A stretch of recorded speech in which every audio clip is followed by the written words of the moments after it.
High বন্ধুরা, সবাই কেমন আছো? আশা করি সবাই ভালোই আছো। নতুন একটা ব্লগ নিয়ে চলে এলাম।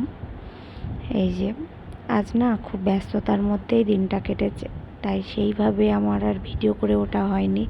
যখন যেটুকু পেরেছি আমি সেটুকুই ভিডিও করেছি, তার জন্য কেউ কিছু মনে করবে না আর আমাকে ক্ষমা করবে। এই যে সকালবেলা উঠে উপরে কিছু কাজ থাকে, কাজ করে আমি নিচে চলে এসেছি। এসে চা খেয়ে নিয়ে ভাত বসিয়ে দিয়েছি, কারণ আজ না মাসি আসেনি, তার জন্য খুবই ব্যস্ততা। এই যে ভাত বসিয়ে দিয়েছি চাল ধুয়ে, আর এদিকে একটু ওলের তরকারি করবো বলে ওলটা আগে থেকে সিদ্ধ করে নিচ্ছি, যাতে সহজেই আমার হয়ে যায় ওলের তরকারিটা রান্না।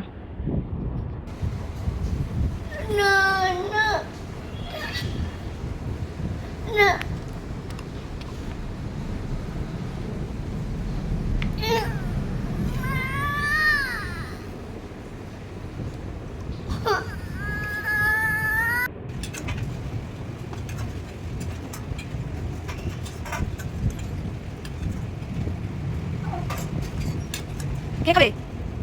মা খাবে?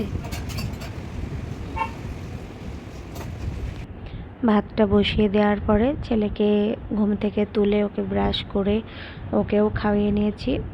তারপরে ও খেলা করছে, আমি রান্নাঘরে এসেছি। আর এদিকে আমি জিরে দিয়ে, আদা দিয়ে আর লঙ্কা দিয়ে একটু পেস্ট করে নেব।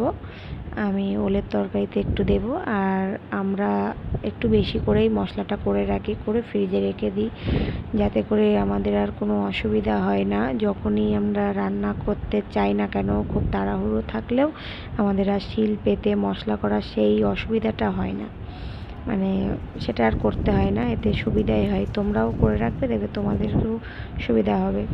আর এই মাসি না এলে এই কী যে কষ্ট হয় জানো তো। প্রতিদিন আসে, একদিন না এলে খুব কষ্ট হয়। যদি একদমই না আসতো সে একরকম, আর আসে একদিন মাঝে আসে না, এটা না খুবই কষ্ট হয়। তারপর আজকে যাও বাড়িতে নেই, জায়ের একটা নেমন্তন্ন আছে, ওখানেই গেছে।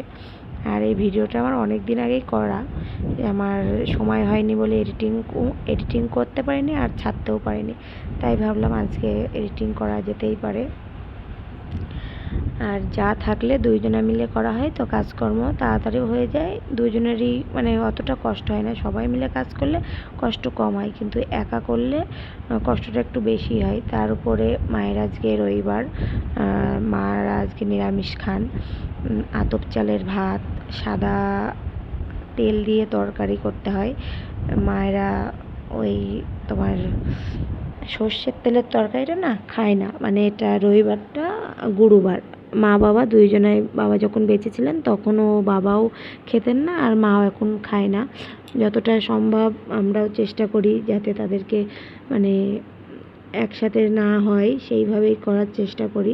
তাই ওলের তরকারিটাও সাদা তেল দিয়েই করেছি, কারণ একা মানুষ তো, অতটা রান্না করাও খুব চাপের হয়ে যায়। তার জন্য যা করছি সবাই মিলে যাতে খেতে পারি, তার জন্য একই রকম তরকারি করছি, সাদা তেল দিয়েই করার চেষ্টা করেছি। এই যে আমার হয়ে গেছে ওলের তরকারিটা। আর মা ওদিকে বাসন মেজে দিয়েছে, ওটা নিয়ে এসে ঝুড়িতে উপর দিয়ে দিয়েছি। দিয়ে আমি এবার রুটি করব মায়ের জন্য, ক্ষিতীশ কাকার জন্য, ওদের দুইজনের জন্য 4টে রুটি বেলে ছেঁকে নেব তাড়াতাড়ি। কারণ রুটি মা এই রবিবার দিন না রুটি খেতে পারে, কিন্তু অন্য কিছু খেতে চায়ও না, আর খেতেও পারে না, যেহেতু গুরুবার সেহেতু অন্য কিছু খায় না। আর এই যে আমার ভাতটা হয়ে গেছে, আমি উপর দিয়ে নিয়েছি ভাতটা। জানো তো বন্ধুরা, একদিন না ভাত উপর দিতে গিয়ে আমার হাত থেকে পুরো এক হাঁড়ি ভাত পুরো পড়ে গেছিলো। তার থেকে আমার ভাত উপর দিতে গেলে খুবই ভয় করে, কি হবে এই চিন্তাটা হয়।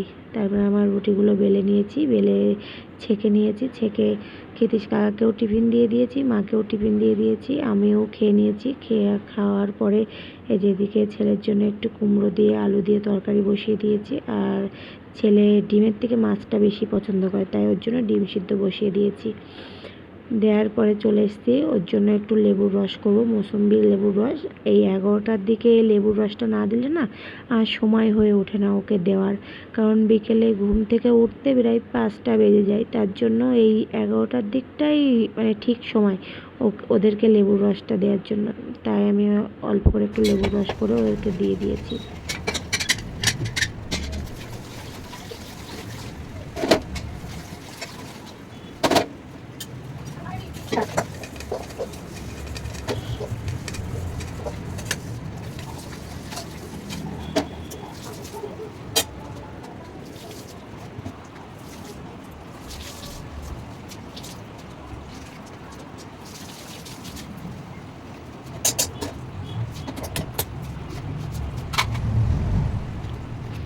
তারপরে আমি গ্যাসটা সুন্দর করে পরিষ্কার করে নিয়েছি, নিয়ে মায়ের জন্য একটু আলুর দম করব। সাদা তেল দিয়েই করব, যাতে মাও খেতে পারে আর আমাদেরও হয়ে যায়, কারণ আমি আর ক্ষিতিশ কাকা দুজন মানুষ খাবো, তো বেশি করাও লাগবে না, অল্প করলেই হয়ে যাবে। তাই এই যে একটু আলুর দম করে নিয়েছি, আর এদিকে মায়ের জন্য একটু পোলাও করে নিয়েছি, অল্প করেই করেছি, শুধু মায়ের জন্য করেছি।